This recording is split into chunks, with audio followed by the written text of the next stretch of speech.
Hi friends, welcome to our channel Kavya's vlogs. నేనైతే ఈరోజు చాలా టేస్టీ అయిన కజ్జికాయలని రెడీ చేశానండి. ఇది చాలా బాగుంటాయి. మీరు కూడా ఇంట్లో ట్రై చేయండి. ముందుగా మన సబ్స్క్రైబర్స్ అందరూ నా వీడియో చూస్తున్నారు కానీ ఒక్క లైక్ చేయొచ్చు కదండి.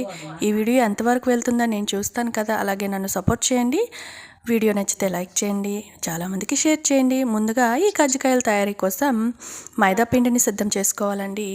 అలాగే కొంచెం గోధుమ రవ్వ కూడా వేసుకోవాలన్నమాట. అలాగే నేనైతే దీనికి సరిపడా నెయ్యిని కాస్తంత గోరువెచ్చగా చేసుకొని దానిలో వేసి ముందుగా కలుపుకున్నాను. కొంచెం సాల్ట్ కూడా వేసుకొని బాగా ముద్ద కట్టుకోవాలన్నమాట. పక్కన పెట్టేసుకోవాలి ఒక అరగంట సేపు. అలాగే పాకం కోసం 2 కప్పుల కొబ్బరి తురుము, అలాగే దానికి 1 కప్పు పంచదారని వేసుకున్నాను. మీకు దాని టేస్ట్కి తగ్గట్టుగా షుగర్ కొంచెం ఎక్కువ వేసుకున్నా పర్లేదన్నమాట. పాకం వచ్చేస్తుంది. అలాగే యాలకుల పొడి కూడా సిద్ధం చేసుకుని నేను వేసుకున్నాను. అలాగే కాస్తంత అంటే కొంచెం బెల్లం వేసుకున్నారనుకోండి, టేస్ట్ బాగుంటుంది. ఇంకా ఈ పాకంలో వేరుశనగ పప్పు అనమాట వేయించుకొని దాన్ని పౌడర్ చేసుకొని కలుపుకున్నాను టేస్ట్ కోసం. మీకు నచ్చితే వేసుకోవచ్చు, లేదంటే ఊరికే పాకం కూడా చేసుకోవచ్చు అనమాట. పాకం పెట్టుకున్న కజ్జికాయల్లో టేస్ట్గా ఉంటుంది.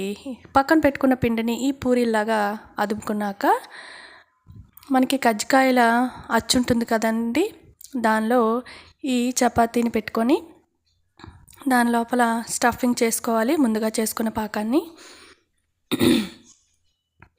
చేసుకున్నాక చూసారు కదా, ఇలా ప్రెస్ చేసుకుంటే డిజైన్ అనమాట వచ్చేస్తుంది. చాలా బాగుంటుందండి.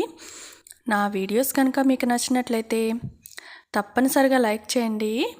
ఓకేనా ఫ్రెండ్స్? అలాగే నా వంటలు కనుక మీకు నచ్చినట్లయితే మీ ఫ్రెండ్స్కి షేర్ చేయండి. తప్పనిసరిగా సబ్స్క్రైబ్ చేసుకోండి. అలాగే ఈ స్టఫింగ్ చేసుకున్న కజ్జికాయల్ని ఒక్కొక్కటిగా ఇలా పేర్చుకున్నాను అనమాట.